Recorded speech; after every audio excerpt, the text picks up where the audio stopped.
Hands out of your pockets. The reason why we're stopping, keep your hands out of your pockets. The reason why we're stopping is you're riding the roadway and you're walking. Oh shit, I forgot about that. What do you mean you forgot about that? Like he was just having fun. Like he was living over there. Yeah. Can I just pat you down and make sure you got no weapons on you?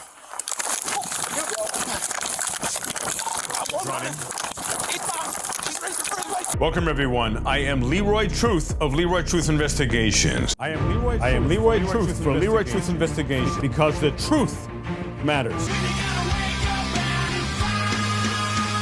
I am Leroy Truth. And this story will tear you apart. And by the way, for those who follow my channel, you may be asking, why is Leroy not wearing his suit and tie?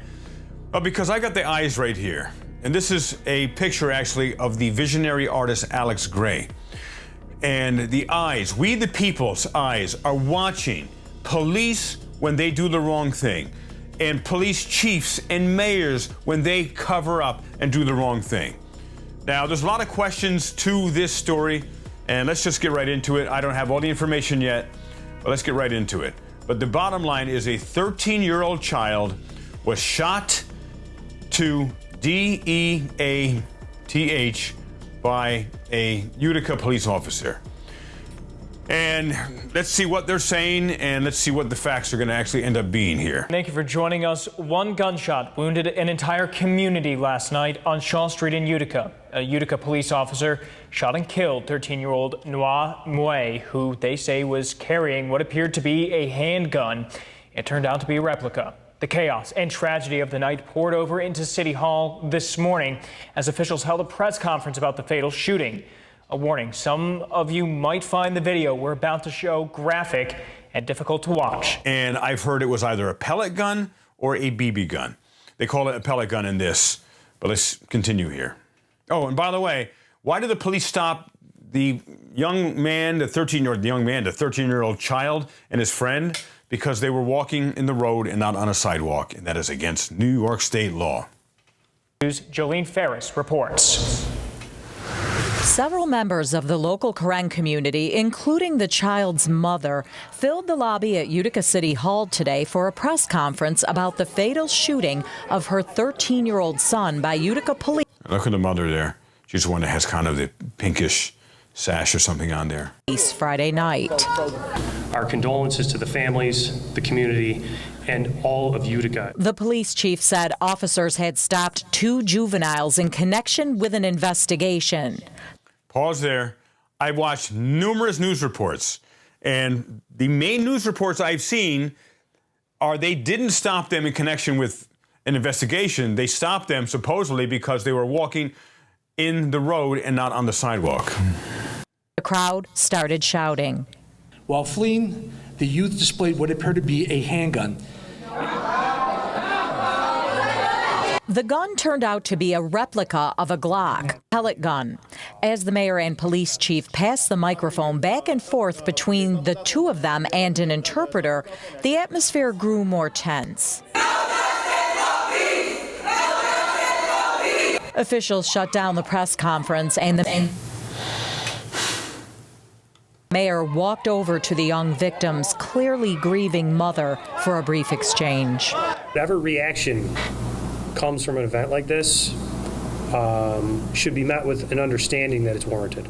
Officials offered to meet privately with the victim's family, then moved the press conference upstairs to the mayor's conference room, where the incident was further discussed, but in the context of a video circulating on social media, which police confirm is of the incident. Now, this news clip only shows you a little tiny portion. It doesn't show you the beginning of the interaction with police officers, and it doesn't show you what happened afterwards. Now, did the actions of the 13-year-old child rise to the point of the need to use deadly force? And from every indication, it doesn't seem that that's the case. And let's take a look here. They also discussed the law that allows them to meet deadly physical force with deadly physical force. Here, I'm going to show you the video now, and you tell me, should deadly physical force have been used here? And was this young man, or child, I keep saying young man, the 13-year-old child, Was he possibly the person who was robbing people using the BB gun? I don't know. But take a look at the video here of the police interaction. Hands out of your pockets. All right, the reason why we're stopping. Keep your hands out of your pockets. The reason why we're stopping is you're riding in the roadway and you're walking. Oh shit, I forgot about that. What do you mean you forgot about it? So it's like riding in the roadway or walking in the roadway or something. So that's why they were stopped initially. So things are calm here. Now, the 13-year-old does start running away from the police. And they start chasing him, but then they see what appears to be a gun, maybe the pellet gun or the BB gun, but they go out of control. They escalate to here. They're out of control. They're not in their right mind, and they're not going to be making wise decisions as to what actions to take. It's going to be amped up on profound amounts of adrenaline and not on logic.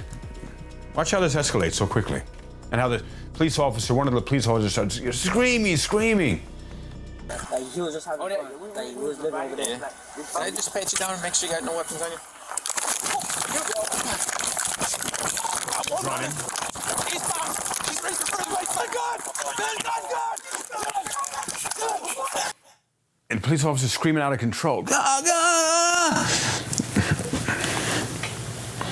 Now, was it? And then the teenager, the 13-year-old child, is pinned on the ground, and a shot goes off. All the police officers think the child shot one of them, and they back off. But it turns out one of the police officers shot the child, probably at point-blank range, and unalives him. Oh my God! You just shot him! You shot the man! Start us in the ambulance. We got shots fired. What the fuck did he shoot? Back up! What the bleep did he shoot? Meaning the child, the 13-year-old child is referring to. Did the weapon quote-unquote, accidentally discharge on the 13-year-old? Or did the officer purposely discharge it? Got shots fired. Let me see. Go right there. Up in the cross street. We need to block those off. Hey, give me a light here. And 900 block the shot needs to be closed off. You're good, man. First guy that starts blocking the road off. I need gloves.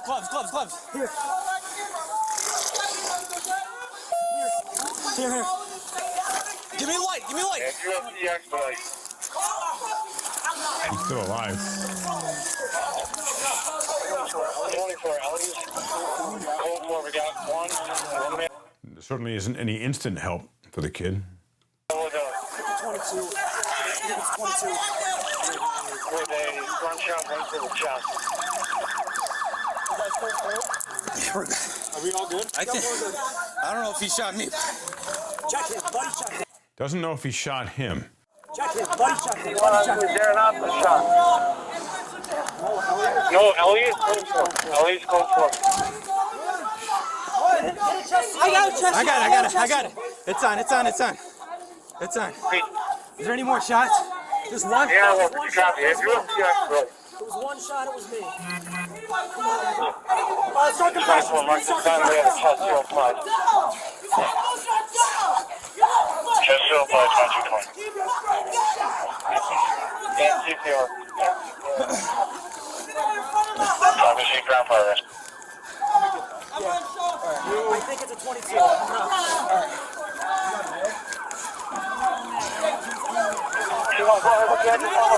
We're at the 900 block of Shaw Street. 900 block of Shaw.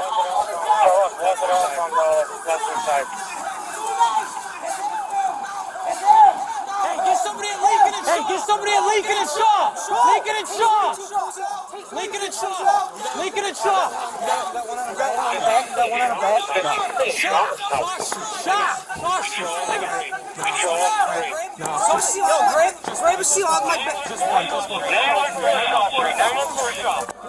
That ends the police body cam footage they sent there. And let's finish the other news report we started with there. In the video, you can see officers' hands flying while the teen suspect is on the ground. Ooh, this is important. They actually showed something of import here. He's on the ground. Bam, bam, bam. It may have looked like a punch. The reality is if he's got a handgun And at that time, that the officer, that's his only self-defense, is throwing a punch to make sure he doesn't use the handgun. I would think if someone has a handgun, now you could tell me if I'm wrong. Tell me I'm crazy here. If he does have a handgun, again, it was a pellet gun or a BB gun, would you punch the person or would you grab their wrist to take the gun, make sure they can't use the gun? Police officers, please share your perspectives here as well. That it would seem to be reasonable. Police chief says officer body-worn camera footage from obstructed vantage point will soon be released, and he expects answer many questions. Can you discuss any scenarios where, in your estimation, it's, or I guess more importantly, in the eyes of the law, it's... See how nervous he is? He's twiddling his thumbs. He's doing this here. Always look for the tells of people. If you have nothing to hide, you have nothing to fear there, chief, buddy. acceptable or necessary to shoot a suspect who is on the ground? I think once we release the full body cam with the snippets, it was much more clear as to what precipitated the shooting. Members of the Karen community who filled the City Hall lobby stayed outside City. Pretty important. Point will soon be released, and he expects answer many questions. Can you discuss any scenarios where, in your estimation, it's, or I guess more importantly, in the eyes of the law, it's acceptable or necessary to shoot a suspect who is on the ground? I think once we release the full body cam with the snippets, it was much more clear as to what precipitated the shooting. Who's answering the question? She asked the chief. Chief's in charge of the police. He should be answering the question. Is that a lawyer? I guess this is a lawyer. Playing. We just want facts, truth. Members of the Karen community who filled the City Hall lobby stayed outside City Hall once the press conference ended. Many had seen the video. The answers that I had, I did not go away satisfied because they didn't match up with what some of the witnesses were saying, what was being circulated around on social media. The police chief assured everyone there will be an outside, unbiased investigation by the state attorney general's office. Yeah, and I'm laughing because so many state attorney generals are dirty as hell, and they're all part of the same club. You have to have a completely independent civilian board investigate with no ties or connections. They all protect themselves. It's ridiculous.